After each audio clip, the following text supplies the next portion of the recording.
Il y a un truc qui ne trompe pas quand on est un petit peu fin, c'est qu'il y a un truc qui ne va pas dans l'argumentaire de la direction de Radio France, c'est qu'ils peuvent dire tout ce qu'ils veulent, faire des communiqués de 400 pages, bon ok, mais il y a juste un truc, pourquoi ils suppriment ? Une émission qui fonctionne. Qui fonctionne plus très bien. Que ça. Donc ils peuvent dire non, mais on préservera l'esprit impertinent. Ils peuvent dire tout ce qu'ils veulent. Mais il y a une question à laquelle Adèle Van Riet ne répond jamais. Pourquoi elle supprime un truc qui marche ? Et ça va handicaper l'audiovisuel public, parce que si vous perdez 1 200 000 auditeurs pour mettre un comique qui vient d'Europe 1 qui est moins drôle, ou pour mettre un truc qui marche moins bien, c'est compliqué de réinstaller un succès pareil. Ça a mis 10 ans. Vous shootez ce truc-là, qu'est-ce qui se passe de tous les jours à 17h sur France Inter ? Forcément, ça va sortir les rames. Donc ils vont perdre énormément d'argent en termes de pub, etc., de succès, de satisfaction des auditeurs. Donc on se moque vraiment de nous dans le financement de l'audiovisuel public en France. C'est nous qui le finançons, mais on n'a strictement aucun pouvoir et on est complètement à la botte des gouvernements, ce qui est insupportable.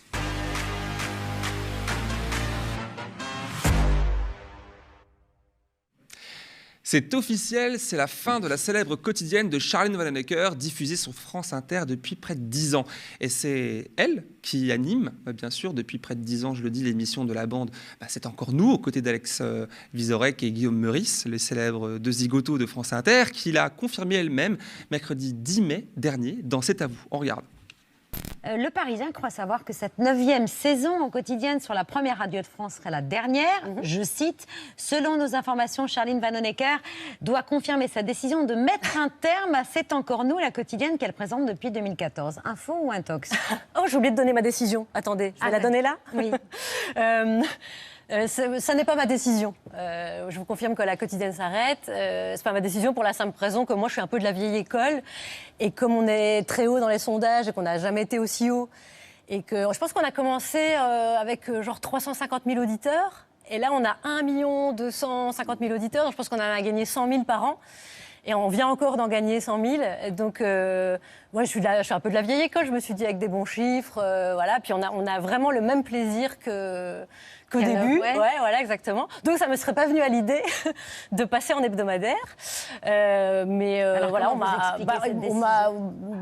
m'a encouragée, on m'a proposé de passer en hebdo. C'est une proposition qui m'a été faite. Et voilà, on va s'adapter. Mais comment expliquer qu'une émission, comme on l'entend là, qui enregistre des records d'audience énormes, ne revient pas à la rentrée ? C'est la question que tout le monde se pose. Voici la réponse de la journaliste belge. Moi, je suis un petit peu, je pense, je suis pas très au fait des nouveaux usages, etc. Je pense que la vie des médias a beaucoup changé depuis 10 ans, qu'aujourd'hui il y a les podcasts, le numérique, toutes ces choses-là, et je dirais qu'il y a des choses un peu moins qui me dépassent. Et sans doute que regarder les audiences qui montent c'est la vieille école, quoi. Il y a peut-être des choses nouvelles. Ça suffit plus de faire des bonnes audiences. Peut-être pas, non, c'est vrai. Alors alors c'est dommage parce qu'on était, je pense, à plus qu'à 91 000 auditeurs d'écart avec les grosses têtes. Donc ça vous paraît assez inexplicable, quoi. Inexplicable, non.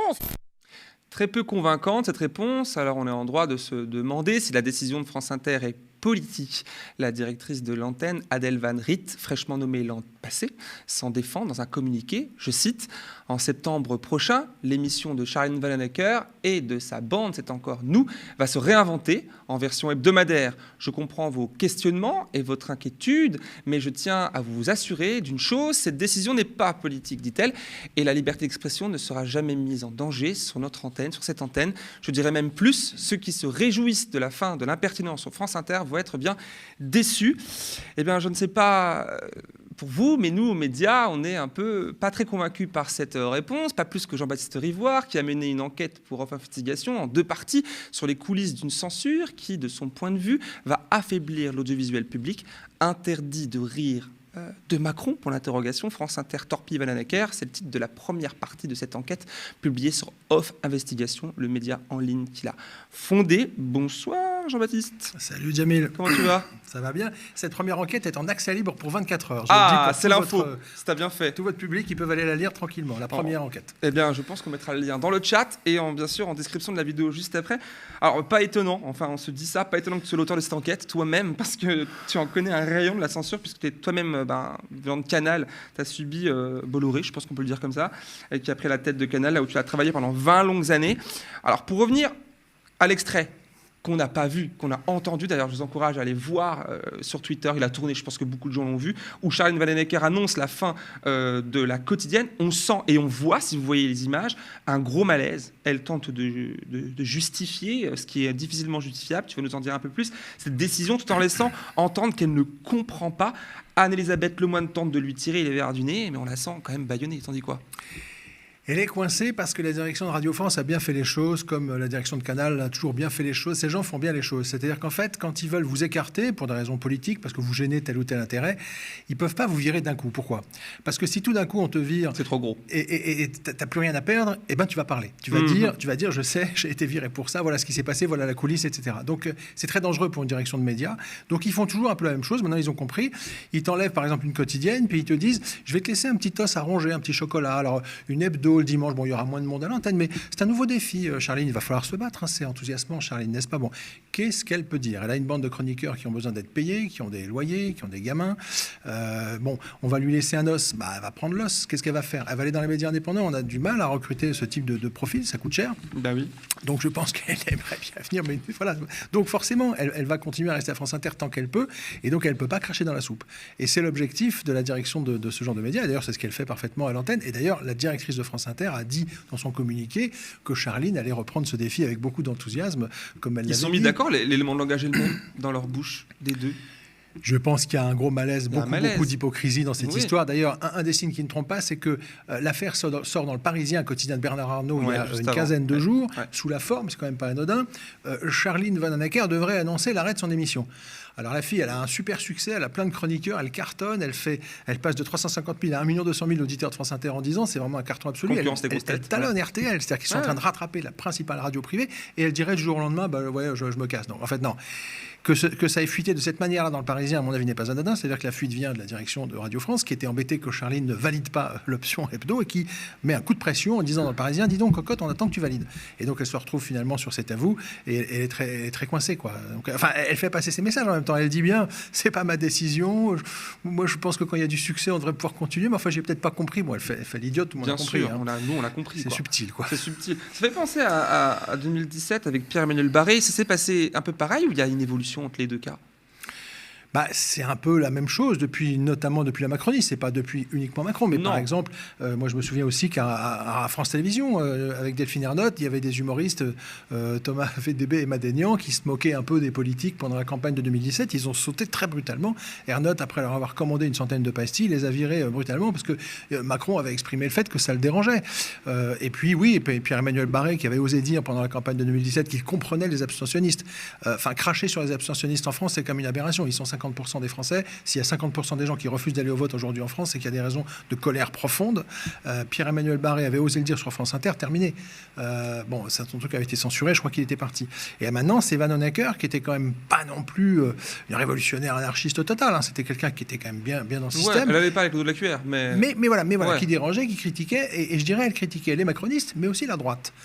C'est assez intéressant de voir d'ailleurs que son éviction est applaudie à l'extrême droite en France aujourd'hui. C'est vrai. Alors, pour le coup, pour toi, après ton enquête en deux parties, la motivation, là, ne fait pas de doute, hein, on le comprend bien. C'est une décision politique. La direction de France Inter décide de l'arrêt quotidienne pour ces raisons-là. Mais qu'est-ce qui te fait dire ça ? Alors, deux choses. D'abord, on a sollicité Sybille Veil, la présidente de Radio France, nommée sous Macron en 2018. Il faut rappeler que c'était une camarade de promotion de Macron Alena, donc très proche du président. Elle avait d'ailleurs à l'époque une feuille de route pour faire des économies à Radio France. Elle avait voulu torpiller le cœur de Radio France, la chorale. Elle s'était retrouvée interrompue dans son discours par une chorale furieuse qui s'était mise à chanter, on s'en rappelle. Et puis Adèle Van Riet, à qui j'ai également posé la question. Pourquoi cette suppression d'émissions ? Bon, aucune des deux n'a répondu, ce qui est quand même un signe. Par ailleurs, il faut voir aussi qu'il y a un truc qui ne trompe pas quand on est un petit peu fin. C'est qu'il y a un truc qui ne va pas dans l'argumentaire de la direction de Radio France. C'est qu'ils peuvent dire tout ce qu'ils veulent, faire des communiqués de 400 pages. Bon, ok. Mais il y a juste un truc. Pourquoi ils suppriment ? Une émission qui fonctionne. Qui fonctionne très bien. Plus que ça. Donc ils peuvent dire non, mais on préservera l'esprit impertinent. Ils peuvent dire tout ce qu'ils veulent. Mais il y a une question à laquelle Adèle Van Riet ne répond jamais. Pourquoi elle supprime un truc qui marche ?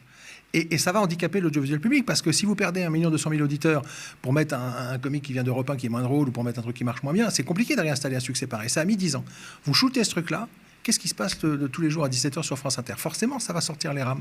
Donc, ils vont perdre énormément d'argent en termes de pub, etc., de succès, de satisfaction des auditeurs. Donc, on se moque vraiment de nous dans le financement de l'audiovisuel public en France. C'est nous qui le finançons, mais on n'a strictement aucun pouvoir et on est complètement à la botte des gouvernements, ce qui est insupportable. Et tu as eu quand même des réponses, alors pas des deux principales concernées, mais tu as eu, j'ai lu dans la première partie de ton enquête, des réponses un petit pour justifier, avec des rames énormes, de ouais, ok, c'est quoi, qu'est-ce qu'on t'a raconté en fait, les rares réponses que tu as eues? Alors, Adèle Van Riet et Sibylle Veil ne sortent pas du bois, mais en tout cas pas auprès de nous, mais en revanche, il y a un attaché de presse de France Inter qui nous a rappelé pour nous dire non, mais il faut savoir sortir de sa zone de confort, c'est un nouveau défi. D'ailleurs, elle est très excitée, Charline est très excitée d'arrêter son émission.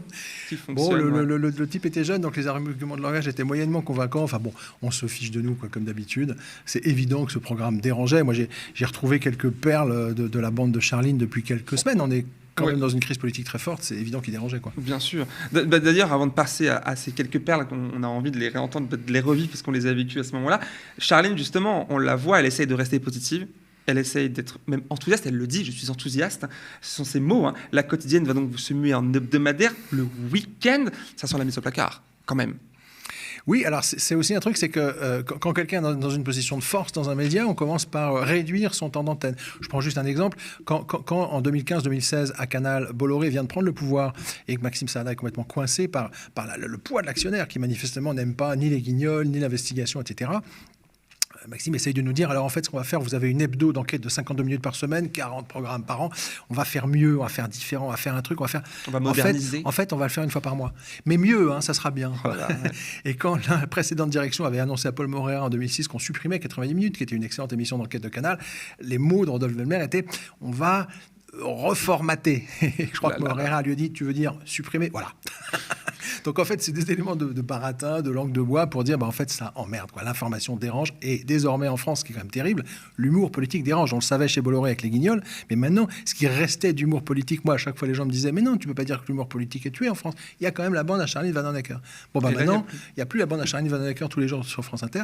Donc en gros, il n'y a plus grand-chose. Ça veut dire que non seulement on n'a pas le droit d'enquêter, mais on n'a quasiment plus le droit de rire. Je pense qu'il est temps que la révolte gronde. Justement, dans cette émission-là que beaucoup pouvaient suivre, on a vu 1,5 million, etc. C'était quoi qui était à ce point dérangeant pour... Est-ce que tu as quelques exemples? Je crois que j'en ai lu quelques-uns. Qu'est-ce qui a à ce point dérangé C'est difficile à dire parce qu'on n'est pas dans la tête des gens de l'Élysée, de Sibylle Veil et de cette petite coterie parisienne qui finalement se connaît, s'accorde, se protège contre le peuple français, parce que c'est quand même ça qui se passe. Mais quand même, quelques petits exemples. Par exemple, Alex Vizorek, à un moment donné où Emmanuel Macron a dit vouloir reconstruire le système de santé. Bon, on connaît l'état dévastateur des hôpitaux en France, des vieux qui meurent dans les couloirs toutes les semaines, c'est quand même terrible. C'est sous le nez de tout le monde depuis des années. Et le chroniqueur de France Inter se marre en disant « Imaginez Oussama Ben Laden se pointer sur les ruines du World Trade Center en proposant son aide pour reconstruire. » Et il termine en disant, ça ici, ça passe. Voilà. Donc Macron vient nous expliquer qu'il va reconstruire l'hôpital, ça passe. Bon, voilà un exemple. Un autre, sur l'affaire Marlène Schiappa et l'affaire du fonds Marianne, là c'est Charline Vanhoenacker qui rigole, sur l'échelle du mépris, ça occupe la première place, juste devant la phrase « Les violences policières, ça n'existe pas ». Donc, elle fait marrer tout le monde avec une allusion à ce qu'avait dit Macron, quand même. Après des milliers et des milliers de blessés au moment de la révolte des Gilets jaunes, mais également de la révolte des retraites, où Macron vient dire, il l'a dit à l'époque des Gilets jaunes, ne parlez pas de violences policières. Donc, c'est cette façon quotidiennement de pointer les hypocrisies, les petits mensonges du pouvoir, c'est pas anodin. C'est ce que faisaient les guignols de l'info sur Canal, ça dérangeait profondément Sarkozy. Il ne faut pas s'imaginer que le rire est anodin, en fait. Je pense qu'à un moment donné, plus on va vers la tyrannie, plus les tyrans ne supportent pas les fous du roi. Il y a aussi, il y a des exemples là, il y en a plein, des centaines en fait finalement. Ils sont encore disponibles sur YouTube, les chroniques, les émissions par moment aussi. Ces irrévérences, ces critiques acerbes de pouvoir, mais il y a aussi cette séquence culte avec Darmanin, regarde. C'est vrai que t'as un super parcours. T'as commencé au RPR. Même jeune, t'étais déjà vieux. Ouais. Et s'il y a bien un spécialiste de la politique du président, c'est quand même bien toi. C'est vrai qu'en 2017, tu disais encore de Macron, son élection précipitera la France dans l'instabilité institutionnelle et conduira à l'éclatement de notre vie politique. T'es un visionnaire, Gérald. Ouais, Elisabeth Tessier qu'on t'appelle entre nous. Regarde, il fait son gêné. Mais oui, mais enfin. Qu'est-ce qui te tracasse, Gégé? T'as des casseroles à nous avouer? Non, la plainte pour viol. Non-lieu. L'abus de faiblesse. Classé sans suite. Donc c'est bon, fonce mon gars. On est avec toi et pour tous ces petits conseils, on va pas être vache. Comme t'es encore au compte public, on te fait un rabais. Tu nous files 200 boules de la main à la main. Ça nous paye le resto, on est quitte. Fou, c'est quand même très ça y va. Et là, vous voyez uniquement les images parce qu'on est obligé aux médias, vu qu'on se fait striker à chaque fois qu'on utilise des images. Nous, peut-être pas les autres, d'ailleurs pas les autres, mais nous, on vous a mis des images fixes. Mais il faut voir la tête de Darmanin à ce moment-là. On voit, il est déconfit. Limite, on imagine ce qu'il pense. Voilà, vous deux, je vais vous choper. On comprend du coup. Ils font un peu ce que faisait Stéphane Guillon sur France Inter il y a quelques années. Je rappelle que pour le démonter, Sarkozy avait été obligé de changer la direction de la radio publique. Il avait mis Philippe Val à la direction de Radio France et Jean Lucas à la direction de France Inter. Et au bout de quelques mois, ces deux types avaient réussi à tordre Guillon et Porte et à les faire virer de France Inter avec des milliers d'auditeurs en colère devant la maison de la radio pour protester. Donc virer les humoristes à France Inter, ça fait un moment que ça dure. Ça a été sous Sarko. Sous Macron, on fait pareil. Voilà. Bienvenue. Eh bien, on comprend mieux sur la politique du coup en voyant tout ça. Et tu l'as tout vite cité tout à l'heure, celui qui est pressenti, tout du moins qui est peut-être déjà dans les cartons, enfin tout du moins qui va peut-être arriver pour remplacer Charlène et les autres dans cette case laissée vacante, c'est un certain Mathieu Noël. Qui c'est ? Alors, il se trouve qu'elle a déjà perdu une chronique le matin, Charline, il y a quelques mois. C'est ce fameux Mathieu Noël qui l'a remplacé. C'est quelqu'un qui vient d'Europe 1. Ouais. Alors ça aussi, c'est un peu une spécialiste de l'audiovisuel public, une spécialité depuis quelques années d'aller chercher des gens dans le privé. Par exemple, Ernotte avait été chercher Catherine Nel à TF1 pour diriger l'info de France Télévisions ou je ne sais plus les programmes. Enfin bon, voilà. Mm-hmm. Là, maintenant, on va chercher un humoriste qui vient d'Europe 1, dont certains connaisseurs, parce que moi, je ne le connais pas personnellement, j'ai peu de temps, mais certains connaisseurs disent qu'en fait, c'est un humour beaucoup plus fade, qui dérange moins, etc. Donc en fait, il faudrait faire rire parce que évidemment, la patronne de France Inter doit pouvoir continuer à dire ah non mais l'impertinence et le rire c'est clé, bien sûr on l'abandonnera jamais. Donc ça c'est pour la galerie. Donc on met un type qui a l'air d'être un humoriste, mais alors surtout par contre il faut pas qu'il dérange. Donc en fait bon voilà, c'est de l'argent. En plus c'est notre argent qui paye tous ces gens-là. Donc c'est juste une folie. Et les Français, s'ils ont du mal à financer les médias indépendants aujourd'hui, c'est parce qu'on leur demande de payer. Enfin on leur impose de payer, même s'il n'y a plus la redevance, on leur impose de payer cet audiovisuel public qui se fiche de nous et par ailleurs de subventionner les journaux des milliardaires. Donc là il serait temps de bouger. Effectivement, alors pour finir notre entretien, on a vu sur les réseaux sociaux, ça a fait le buzz sur cette séquence sur C'est à vous, beaucoup de gens ont réagi et évidemment les réacts de droite et d'extrême droite qui fêtent la fin de cette quotidienne, est-ce que ça dit que c'est quelque chose ? Parce que c'est un des derniers bastions. Moi je suis de plus en plus frappé qu'en fait on parle des macronistes avec toujours cette idée qui venait de chez Hollande, etc. Mais en fait il y a une espèce de rapprochement, j'ai l'impression, des macronistes et de l'extrême droite en France. D'ailleurs, qui applaudit la décision aujourd'hui de France Inter ? C'est un garçon qui est le conseiller numérique d'Éric Zemmour, qui s'en est félicité sur Twitter. Et Éric Zemmour lui-même, il y a 48 heures, je crois, a pris la parole avec un micro, ça a été diffusé sur CNews, pour expliquer que toute la haine qu'il ressentait à l'égard de Vanhoenacker et de ses amis. Voilà, l'extrême droite veut les détruire depuis très longtemps. Eh bien, maintenant, on les a détruits à la direction de Radio France. Moi, je ne sais pas si la direction de Radio France prépare l'arrivée du Rassemblement national au pouvoir en France dans 4 ans et qu'elle tourne sa veste ou tourne le dos pour être compatible, mais c'est absolument effrayant. Parce qu'à un moment donné, il faut une colonne vertébrale dans une démocratie. Et si, moi, je ne sais pas ce que la direction de Radio France aurait fait en 1942 en France, mais ça m'inquiète carrément, quoi. C'est sûr, c'est inquiétant. Et c'est vrai, comme tu le dis, il y a cette extrême droite qui est très audible sur les réseaux sociaux, qui applaudit bien plus que les macronistes ou les gens plus modérés, évidemment, ces départs-là. Et il y a cette pétition, malgré tout, parce qu'il y a aussi les gens qui sont pro-pluralisme aussi. Et il y a cette pétition qui a recueilli 55 000 signatures pour l'instant. Est-ce que, j'y pense là, est-ce que le fait que cette mauvaise pub, parce que l'extrême droite applaudisse cette décision de la rédaction, plus cette pétition, ensemble, ça peut faire pression pour qu'elle revienne sur cette décision ? Alors, je ne pense pas, parce que je pense que les directions de l'audiovisuel public sont suffisamment proches de la Macronie et protègent suffisamment le président pour qu'elles-mêmes soient protégées à leur poste. Macron a besoin d'être protégé, surtout en ce moment. Donc, quelqu'un qui dégage une humoriste qui dérange, c'est quelqu'un de précieux. Donc, je pense que Macron n'est pas prêt de virer Sybille Veil. Après, il est clair que le communiqué d'Adèle Van Riet de France Inter justifiant l'éviction de Vanhoenacker sans jamais donner la raison pour laquelle elle est virée de sa quotidienne n'ont convaincu pas grand monde. Et il est clair qu'il y a quand même des milliers et des milliers d'auditeurs furieux, parce que là on en était il y a quelques heures à 53 000 pour la pétition pour le maintien de cette émission. Donc oui, ça va encore mettre le bazar, ça va montrer qu'en fait, ça va décourager, ça va rendre furieux encore des gens qui avaient encore un peu confiance dans l'audiovisuel public. Voilà encore des gens qui vont être dégoûtés par les médias en France, mais bon, je ne sais pas si on les fera reculer. Je crois que de toute façon, tant que les gens prendront pas conscience qu'il faut arrêter de mettre une pièce dans ce jukebox qui soit privé au public et que seuls des médias dirigés par des citoyens et des journalistes peuvent faire le job, tant que les gens n'auront pas compris, tant qu'il n'y aura pas un bouleversement économique du financement des citoyens vers les médias indépendants, ça sera compliqué, quoi. Merci beaucoup, Jean-Baptiste. Je rappelle que ton enquête est disponible en accès libre pour la première partie ou la Le seconde? premier papier en accès libre, ouais. en accès libre pendant 24 heures. Alors, courez-y. Fini de rire de Macron sur offinvestigation.fr. Sur off-investigation.fr, un média indépendant dont tu es le créateur et qu'il faut soutenir. Il ne faut jamais l'oublier, mais c'est normal. On galère comme vous en ce moment. Exactement, donc soutenez Off Investigation comme vous soutenez le média ou d'autres.